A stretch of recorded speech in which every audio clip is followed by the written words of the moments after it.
finalement une série d'échanges avec les directeurs commerciaux dans différents secteurs pour essayer de mieux comprendre leur quotidien, leurs problématiques, leur parcours, essayer d'étudier un petit peu potentiellement les évolutions de leur métier et puis les enjeux auxquels ils font face en ce moment et auxquels ils vont faire face dans les années à venir. Donc aujourd'hui, on a un directeur commercial un petit peu particulier, étant donné que c'est aussi mon père, DJ Verly, je vais laisser se présenter. Et ça sera du coup le premier entretien de cette nature avec du coup, le cabinet Goliath. Donc DJ, je te laisse te présenter. Oui, bonjour, donc Didier Jarret, donc je suis directeur commercial dans l'entreprise Physio, qui est une entreprise de services dans le transport et dans la mobilité. Et antérieurement, j'ai eu différentes missions avant d'arriver à ces missions commerciales, notamment un parcours avec une formation d'origine plutôt financière, puis des postes qui m'ont amené à chaque fois à avoir des facettes commerciales dans mes missions, ce qui m'ont amené à ce poste de directeur commercial actuellement. Depuis 3 ans. Et du coup, donc si on peut faire une première partie un petit peu sur ton parcours de façon complète, alors comment ça s'est passé, quelles ont été les différentes étapes pour être le directeur commercial de Physio? Alors les étapes, c'est une formation financière, mais qui m'a permis au début d'être bien sûr dans cette filière, en tant que DAF et responsable d'un centre de services partagés, mais avec très vite des missions de cotation, de réponse à appel d'offres, de cotation de marché, et puis de soutenance auprès des clients.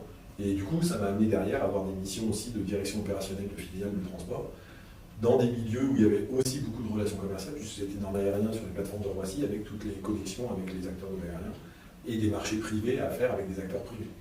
Voilà. Et par la suite, mes différentes missions, pareil, j'ai eu une mission de direction commerciale au niveau de l'Île-de-France sur le transport dans le secteur privé, et au final, d'autres missions opérationnelles qui ont conduit, après plusieurs années, à un changement de société, à ces missions commerciales, puisque j'avais cet aspect à la fois commercial, à la fois financier, à la fois opérationnel. Donc, est-ce que dans ton parcours, tu as été d'abord commercial et ensuite directeur commercial, ou la transition a été moins nette que ça? Ça a été une transition naturelle dans le sens où, en tant que directeur opérationnel, j'avais la relation commerciale avec mes clients. Et donc, du coup, il y a eu une création de poste en direction commerciale en Île-de-France. Et il fallait, dans ce type d'activité, quelqu'un qui connaisse à la fois la partie commerciale, mais pas forcément uniquement ça, et aussi un peu la partie opérationnelle pour vendre des choses complètement cohérentes avec la pratique métier. Ok, ça marche. Donc ça veut dire que tu n'as pas eu ce regard, on va dire, justement ce passage que tu es commercial, faire partie d'une équipe commerciale, à directeur commercial, remplacer quelqu'un, etc. Donc c'était vraiment une création de poste? Oui, une création de poste avec une notion tout de suite d'animation, de personnes qui avaient des missions commerciales, qui n'étaient pas vraiment une équipe commerciale pure. Et puis une création d'une entité tout de suite avec là une mission purement commerciale pour l'ensemble des sociétés du groupe dans le périmètre géographique concerné. Et là on avait vraiment une équipe commerciale de prospection, de réalisation de prestations dans le milieu de la mobilité. Et du coup sur le métier en particulier de directeur commercial par rapport à ce que tu faisais juste avant, comment tu as appréhendé finalement cette différence? Comment tu as compris finalement les différences de compétences et de qualité entre le poste que tu as avant et ta transition vers directeur commercial? Alors, comment ça s'est fait? Est-ce que tu as cherché des formations, des mentors, tu as appris sur le tas? Alors un peu appris sur le tas, c'est-à-dire que ayant eu des missions aussi au niveau financier, au niveau service support entre guillemets, j'ai appréhendé cette mission commerciale comme une mission de service auprès des... Je prestais pour l'ensemble des filiales. Donc cette approche un petit peu d'activité transverse support pour différentes filiales. Par contre sur la technique commerciale, c'est plus par éventuellement lire des supports, écouter quelques présentations de l'expérience de collègues ou de personnes que je rencontrais dans ces missions-là.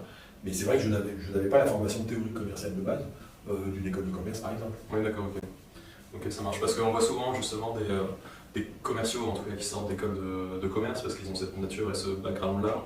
Mais la transition vraiment de commercial à directeur commercial, elle n'est pas forcément associée à un diplôme ou à une formation particulière.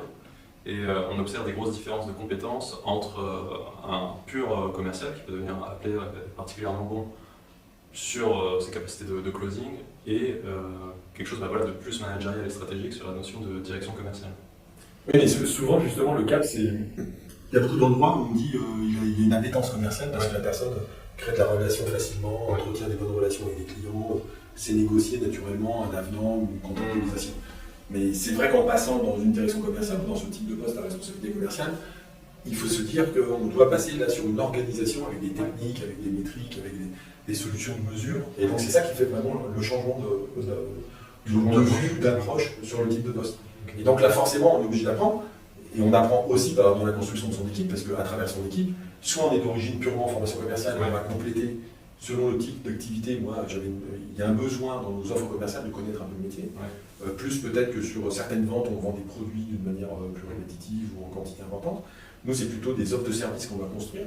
Donc, si on est d'origine plus commerciale, en étant directeur commercial, on va s'associer dans l'équipe avec plus certaines personnes qui connaîtront le métier au niveau technique. Et inversement, moi, j'ai eu tendance dans mes expériences à avoir aussi des gens plus business développeurs ou commerciaux de formation qui permettaient de compléter un peu les missions dans l'équipe. Pour bien comprendre ton cadre, est-ce que tu pourrais décrire de façon un peu concrète les services que vous vendez aujourd'hui, comme ça ensuite on pourra un petit peu analyser le cadre. Nous, au niveau des services, moi dans mon expérience, j'ai soit vendu des prestations de transport pur, c'est-à-dire réaliser des navettes, des transferts, des services de transport public. Et puis maintenant, depuis 3 ans, on est dans les services à mobilité, donc là on fait beaucoup de choses, on a beaucoup d'expertise autour du conseil, de l'accompagnement, de la prestation de services. Ça va d'une mission de conseil pour une AO, une région, une collectivité, une AOM, une communauté de communes par exemple, où on va l'accompagner dans des choix stratégiques de billettique, de réseau de transport ou de développement de solutions de services, jusqu'à des centres de relations clients. On a des téléopérateurs qui répondent aux sollicitations des usagers et qui vont accompagner l'usager dans l'ensemble de ses étapes de son parcours utilisateur du service de transport. Et puis à côté de ça, on a d'autres missions. Donc c'est un métier, moi me concernant, on a beaucoup d'expertises différentes. Donc ça complexifie l'approche de notoriété, des choses comme ça, puisque on a chez nos clients plusieurs acteurs à connecter aussi. Dans les cibles de prospection, on multiplie les cibles même auprès d'un même client. Donc ça complexifie un petit peu l'approche commerciale. Donc c'est quand même une offre de service assez complexe avec beaucoup de choses. C'est quoi un petit peu votre stratégie ou votre plan d'attaque en tout cas? Alors on avait... voilà, par exemple, je ne sais pas si vous avez des infos concrètes peut-être sur 2025, des conseils. Si. Ce qu'on a par exemple, nous ce qui est intéressant dans cette création de poste, parce que là encore c'était une création de poste il y a 2 ans de la direction commerciale, c'est qu'on est un peu à la croisée des chemins dans ce type d'activité. C'est-à-dire que souvent il y a des chocs soit techniques, soit techno, soit d'invention, soit cadre contractuel ou légal. Nous c'est un peu le cas.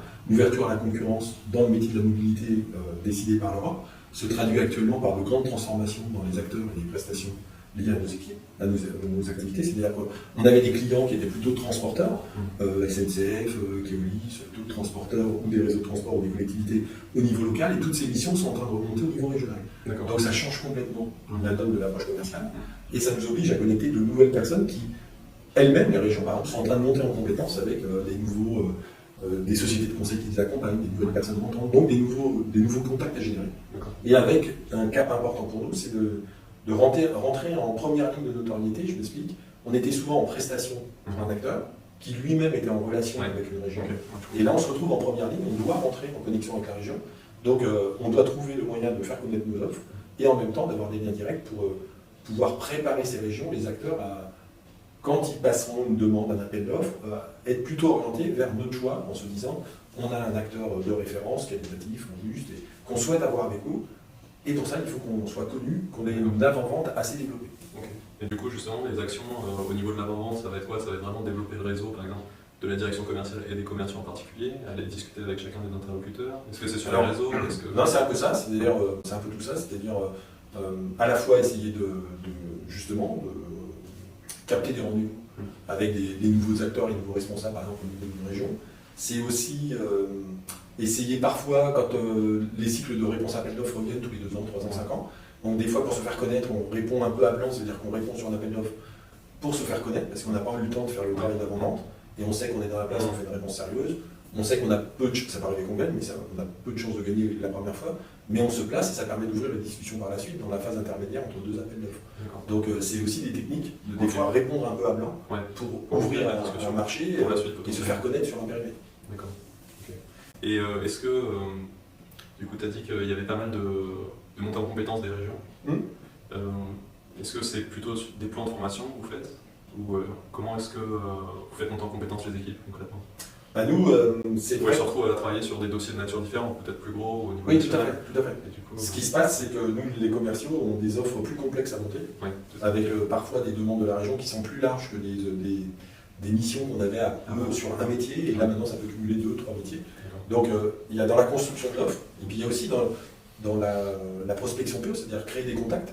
Et puis quand on est sur des contacts au niveau d'une région, comme d'une collectivité, quand on est en B2B avec une entreprise avec un service achat, des fois on a un service achat, un technicien, là c'est un peu pareil dans la collectivité, on a l'élu et le technicien, et donc on a un peu les deux à convaincre. Parce que le technicien a son rôle pour prescrire des nouvelles solutions à son élu. L'élu, lui, peut être force, peut avoir ses ambitions de service, et s'il connaît nos solutions, il peut quelque part promouvoir indirectement nos solutions. Donc on a vraiment un effort de notoriété à connaître. Donc vraiment utiliser tous les canaux possibles pour réussir à se faire connaître. Et comment vous gérez du coup, pas l'ambivalence, mais les critères d'adoption, enfin de gain ou de perte d'un appel d'offres sont censés être objectifs et transparents. Du coup, en tant que fournisseur de services, et vous nouez des relations du coup avec l'élu et avec les techniciens comme vos concurrents. Comment ça se passe ça, concrètement, dans le sens où on pourrait se dire que voilà, une entreprise qui a beaucoup de relations avec un élu, ça pourrait influencer un petit peu la décision finale. Oui, alors ça ne l'influence pas au sens parce qu'il y a la règle des marchés publics. Voilà. Par contre, là où ça peut orienter un choix, c'est justement dans cette phase d'avant-vente de faire connaître nos services, nos solutions en amont, c'est ça. Quelque part. Surtout dans ce qui est demandé. Voilà, pour orienter un petit peu, pas orienter, mais en tout cas faire en sorte que ce niveau de service ou cette solution, ça puisse convaincre l'élu de se dire je veux à peu près ce type de prestation. Ça n'empêche pas qu'il y aura de la concurrence et qu'il y aura une bataille sur les prix. Mais voilà, on est identifié comme acteur possible. Et déjà, ça c'est important. C'est d'être connu. Les élus, les techniciens aiment bien quand même se dire c'est quelqu'un qu'on connaît. Et est-ce qu'on peut avoir juste quelques chiffres sur peut-être votre chiffre d'affaires ou en tout cas les différents contrats ou gros contrats sur lesquels vous avez travaillé et en parallèle de ça, peut-être la taille de l'équipe commerciale et sa composition. Alors, nous on est sur un volume de chiffre d'affaires, c'est public, environ 60 millions d'euros. Alors vraiment, nous, la particularité, c'est qu'on a des contrats de un peu de toute taille. Ça veut dire qu'on a des prestations à 15 000 euros jusqu'à des contrats pluriannuels à une trentaine de millions d'euros. Donc c'est vraiment très variable. Mais on a un positionnement ces derniers temps, on a le souhait justement d'augmenter notre part sur des marchés un peu plus récurrents, à la fois dans la durée et un peu plus stable marché d'affaires, ce qui nous permet de nous organiser un peu différemment et de monter un peu en compétence des équipes, parce que sur ces marchés un peu plus gros, on nous demande aussi beaucoup plus d'analyse, de valeur ajoutée. Et donc, c'est aussi le sens de l'histoire pour nous de se positionner sur ce type de marché. Donc c'est vraiment la cible actuellement, on n'abandonne pas nos clients habituels, bien sûr, nos solutions habituelles. Dans la stratégie en tout cas, on accompagne le fait que les contrats deviennent, tout à fait, le fait que les contrats deviennent à une étape au-dessus, régionaux, font que les contrats grossissent en durée, en montant. Mais il y a le corollaire, ça augmente aussi la concurrence, puisque les marchés sont plus intéressants. Donc les concurrents aussi sont intéressés par des marchés plus gros et plus... Et sur la taille du coup de l'équipe commerciale et sa constitution? Alors la taille de l'équipe commerciale, moi ce que j'ai mis en place, c'est une équipe avec 3 directeurs régionaux du développement, donc un ancrage local, qui est capable de porter l'ensemble de nos métiers, ce qui permet d'avoir vraiment une clé d'entrée locale. C'est assez important dans notre type d'activité, d'avoir cette proximité notamment avec les élus, avec tous les acteurs locaux qu'on a région par région. Et puis j'ai une équipe qu'on appelle la cellule marketing de l'offre, qui elle accompagne les équipes, soit dans les phases de RAO, soit avec ce qu'on appelle notre toolbox, avec des outils qu'on fait évoluer au fur et à mesure pour accompagner, faire des études de marché, voilà, accompagner les équipes dans leurs réponses et être support un peu à toute l'équipe commerciale. Et du coup, est-ce qu'une des casquettes du directeur régional, donc des 3 directeurs régionaux, quelque part, comme tu l'as dit, c'est le point de contact direct, il va faire beaucoup de relations publiques ou pas? Est-ce qu'on peut dire ça comme ça? Oui, alors ce qu'il va faire, c'est entretenir de son travail. Oui, bien sûr. Bah, le truc, c'est que c'est toujours pareil, c'est une relation commerciale, donc la relation, il faut la maintenir, de confiance, et puis il faut l'entretenir. Ça veut dire qu'on a des clients actifs qu'il faut voir régulièrement comme commercial, ça c'est une chose. Il faut aussi les prospects un peu dormants, ceux qu'on sait, sur lesquels il y aura une possibilité peut-être dans 1 an, 2 ans, parce qu'il y a un appel d'offres qui arrive dans 2 ans, 3 ans, où ils nous ont indiqué qu'ils allaient faire un changement d'outil ou quelque chose dans 1 an, 2 ans. Il faut continuer à les alimenter par différents biais, des mails, des posts, des choses comme ça, d'entretenir la relation.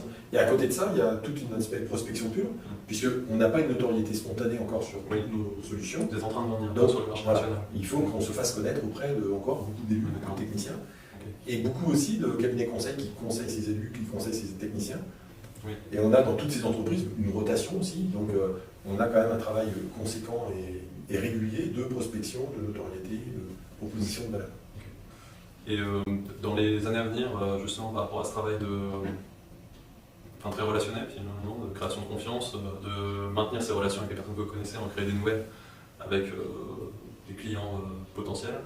Est-ce que tu vois une évolution dans ce process-là, ou finalement c'est peut-être la partie qui évolue le moins, dans le sens où c'est très humain et au final ça reste la base du métier? Alors il y a deux aspects là-dedans. Il y a un côté humain, ça reste. C'est-à-dire qu'il y a forcément un moment, même si les outils, puis on en parle autour de Goliath, les outils pour faire des premiers contacts, pour commencer une relation, ou pour entretenir la relation, ou pour faire des updates de nos solutions auprès des prospects en cours. Le digital va nous aider, l'écho, voilà, ça va nous aider à faire tout ça. Il y a un moment, il nous faut forcément une relation physique pour créer un lien interpersonnel avec les personnes. Bon, mais voilà, ça ne suffit pas, quoi. Je veux dire, encore une fois, souvent, historiquement, on dit un vrai commercial, on met dans une salle, il y a 50 personnes qui ne connaissent pas à la fin de la soirée, il en connaît 10, voilà. Mais si c'est 10, lui, il ne passe jamais de business, ça ne sert pas à grand-chose. Donc, vaut peut-être mieux l'intérêt des nouvelles techniques, et puis de ce qu'on parle au niveau des solutions de Goliath, notamment, c'est de qualifier mieux peut-être ces rencontres, puisque la personne qui a, c'est à la fois de l'appétence et aussi un peu de technique, parce que le créer du contact, c'est pas complètement kiné, il y a aussi la technique. Mais encore une fois, l'intérêt, c'est d'avoir la valeur ajoutée maximale. Ça veut dire que moi, quand j'ai un commercial qui va avoir un groupe de 10 personnes, de 10 prospects, mais on sait que derrière, c'est potentiellement 5 contrats de 20 000 €, bon, c'est intéressant. Est-ce qu'on arrive à le dupliquer plusieurs fois? Par contre, arriver à qualifier un contact qui, après-demain, dans 1 an et demi, va nous amener peut-être un contrat de 2 millions sur 3 ans. Oui, c'est ça. Voilà, donc c'est positionner la valeur ajoutée là où il faut. Donc d'ailleurs, notre organisation commerciale, on a aussi fait en sorte que les métiers qui portent les affaires continuent à faire le commercial, quand c'est dans leur niveau d'activité. Et quand on a besoin de plusieurs activités ou d'un niveau de contrat ou de proposition de valeur beaucoup plus élevé, dans ce cas-là, la direction commerciale prend un peu le relais pour être dans cet accompagnement. Mais il y a une notion, on n'est pas, si on parle un peu de mesure de l'impact de nos résultats, par rapport à d'autres activités, on n'est pas forcément dans une notion, il faut vendre tant de licences par an, accompagner, du chiffre d'affaires additionnel, alors on en fait, du chiffre d'affaires par foisonnement, on en fait, c'est toujours important. Et ça fait partie aussi de ce que parle Goliath, c'est comment utiliser les prospects en cours ou le CRM, les contacts existants pour faire du foisonnement sur affaires. Mais on a aussi toute cette mission-là d'aller prospecter les bonnes personnes, les décideurs, ceux qui vont pouvoir vraiment influencer le choix pour poser des pierres et puis peu à peu construire cette relation. Okay. Mais pour ça, c'est encore une fois, plus on monte dans les contacts commerciaux qu'on peut avoir, les décideurs techniques sur les grandes entités, responsables du développement durable, du digital, des choses comme ça qu'on va croiser, ou un vice-président de transport dans une région, ou un directeur des transports terrestres, des choses comme ça, nous aurons son attention que si on lui amène de la réflexion intéressante. Une côté expertise, c'est ça qui est demandé en fait. Et ils vont être accessibles que plus on aura réussi à créer un contact avant, plus ils seront accessibles. Ça veut dire si on arrive et que quelque part via un contact digital, quelque chose, ils ont entendu parler de nous, plus peut-être un échange sur c'est un peu le social warming, c'est-à-dire que d'abord commencer à ce qu'ils nous voient, que ce ne soit pas forcément dans la démarche de vente, mais qu'ils nous repèrent, ou en tout cas que notre nom leur soit connu. En tout cas, voilà, que quand on les rencontre, les gens se disent, à zéro, on les a un peu dans notre perspective et du coup on est sur autre chose. D'ailleurs c'est quelque chose qu'on retrouve aussi au niveau des salons, dans les techniques, j'ai un certain âge, donc les salons anciennement il y avait beaucoup de gens qui découvraient beaucoup dans les salons, on donnait beaucoup de prospectus, de support, tout ça évolue un peu. Maintenant dans les salons, grâce aux pré-rencontres ou aux liens qu'on peut créer en avant, on est plus sur des salons où on a préparé des rendez-vous. On a des rendez-vous préparés, d'ailleurs les salons proposent tout type de solutions, mais plus on est en préparation en amont, plus en réalité c'est des rendez-vous de confirmation ou de découverte, mais un peu structurés, organisés. C'est un outil qui ça a quand même changé. Il y a beaucoup de choses qui ont changé. De toutes les façons, sales ou directeur commercial, forcément, même sans remonter il y a 10 ou 20 ans, que ce soit par rapport à l'apport du digital, ça a complètement changé, l'utilisation des réseaux sociaux, etc. Mais du coup, la question, c'est comment ça va changer dans les années à venir, dans les 10 ou 20 ans à venir, quel va être le rôle du commercial et des directions commerciales en particulier? Est-ce que vous commencez à réfléchir à ça? Ce qui est certain, c'est que avant, l'acheteur avait un besoin d'identifier les solutions possibles, devait aller un peu chercher. Là maintenant, il y a une capacité de facilité sur le net, sur différentes choses, à trouver tous les acteurs qui proposent la solution. Donc après, il faut créer la différence. Ouais. Et c'est ça le travail qui change. C'est ça. C'est parce que je cherche une pièce, je cherche voilà, pas forcément une prestation de service, même voilà, un bien. Ouais. Je vais sur le net, je vais trouver les 10 fournisseurs dans le monde entier qui peuvent le trouver. Bon, après, lequel est le pertinent, le plus robuste, le plus innovant, enfin, c'est là que le travail va commencer, parce qu'en réalité, nous sourcer, c'est relativement facile maintenant. Si nos sites sont bien faits, si on est un peu actif, on le trouve. Par contre, faire la différence, comment on fait la différence? Et ça, c'est vraiment... et je pense que ce qu'il faut se dire aussi, c'est que les acheteurs potentiels, là où ça va beaucoup évoluer, moi je suis convaincu de ça, c'est que dans une carrière, on commence à 20 ans, 25 ans, 18, et puis on finit à 60. Mais du coup, ça veut dire que pendant cette période-là, l'acheteur qu'on a en face a évolué aussi. Moi, je sais que je commence à avoir, et je l'ai dit à mes équipes, on commence à avoir des acheteurs qui sont de génération plus YouTube, TikTok. Donc ça veut dire que même dans la façon de présenter l'offre, le support de RAO ou même les communications, il faut qu'on les adapte, parce que la personne, même inconsciemment, elle est plus formatée sur des formats visuels différents, ou des modes de message différents. Ça se traduit par c'est ça, une présentation plus visuelle de vos services. Okay. C'est pour ça que c'est important aussi de qualifier les contacts. Parce que si donc l'âge du contact est quand même... Alors l'âge, attention, des fois on se dit l'âge, mais ça suffit pas, parce que c'est aussi regarder un petit peu, quand on prépare un rendez-vous, qu'on a un point de contact, on va voir un peu sur son activité, sur les réseaux, à travers la presse, ce qui sort, tout ça, et puis on arrive à savoir à peu près quel morphotype, quel type de personne ça. Parce qu'on va s'adapter un peu à ça. Alors bien sûr, on dit... naturellement, on va se dire, si j'ai quelqu'un entre 50 et 65, qui sera peut-être un peu moins digital sur ce type de format.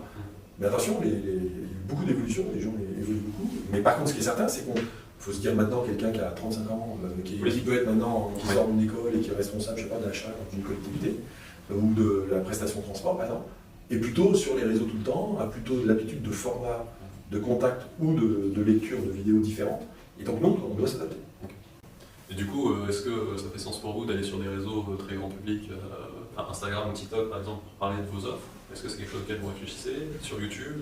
Faire des podcasts? Non, mais ça, les podcasts, c'est une chose. Par contre, les réseaux, on fait aussi attention parce que voilà, c'est un outil à manier avec précaution. Par contre, les réseaux professionnels, il y a quand même des réseaux professionnels où là, on sait qu'il y a quand même... sur LinkedIn. C'est oui, évidemment, par exemple, sur ce réseau-là, parce qu'on est du coup sur un cadre un peu encadré, entre guillemets, on sait que ça ne va pas partir dans tous les sens, et donc on arrive à... Voilà, c'est plus codifié. Mais par contre, alors après, la difficulté, c'est là que l'intérêt de tout ce qu'on se dit sur les démarches qu'on a aussi, c'est la difficulté à apprendre, parce que dès qu'on commence à regarder combien j'ai de personnes contactables sur telle activité de femme, on se rend compte qu'il y a beaucoup de personnes qui sont beaucoup sollicitées, parce que moi-même je suis beaucoup sollicité, j'ai des mails et tout ça. Donc comment on va faire la différence? Comment se différencier? Comment attirer l'attention? Et puis sans être trop invasif non plus. Voilà. C'est pour ça qu'il faut multiplier aussi les canaux, tout ça, et vraiment avoir une approche assez professionnelle. Ouais, c'est ça. Moi je dirais qu'il ne suffit plus d'être, justement d'avoir cette exposition sur Internet à travers le site web par exemple, ou sur les réseaux à travers sa page LinkedIn, mais de plus en plus acteurs. Je pense créer du contenu et puis interagir, créer des relations à travers ces canaux-là, parce que ça permet justement, comme tu disais, d'accéder à des personnes sinon qu'on ne voit jamais ou rarement. De plus en plus, nous, on voit que les sites internet sont consultés, mais ils ont un intérêt important si, avec le site, il y a une boutique de vente en ligne, des choses comme ça, alors boutique de tous les genres, ou des formulaires. Nous, on utilise beaucoup les formulaires de réclamation pour nos clients. Oui, non, c'est ça, avec des sites. Il y a des fonctions. Mais par contre, la connexion, ou alors je suis candidat à un poste, je vais voir un peu ce qu'il y a sur le site. Voilà. Mais par contre, ça sera beaucoup plus, soit via les posts, soit des QR codes qui renvoient sur les pages, des choses comme ça. Et finalement, on faire une relation. Voilà. Et donc ça, c'est... Mais là, il y a une vraie approche professionnelle, parce que on se dit, c'est comme l'IA, c'est de se dire, non, moi je sais que toute mon équipe va faire des comptes demain matin. Qu'est-ce qu'on trouvera à travers les outils, qu'est-ce qu'on maniera de notre façon, et puis comment on va agréger un peu tous ces outils pour en faire une vraie solution. Et puis appréhender aussi le fait que dans une équipe commerciale, comme on le disait tout à l'heure, alors peut-être que dans des métiers, il y a vraiment des purs commerciaux tout le temps, mais souvent, il y a des commerciaux de formation, il y a des gens qui viennent, je sais pas quoi, de la production, d'opérationnel, qui par appétence sont venus sur le commercial. Et comment on fait pour que l'activité globale du service puisse être un peu améliorée, que chacun puisse progresser, et simplifier les missions qui peuvent être aussi un peu des fois répétitives, plus de rendez-vous, des choses comme ça.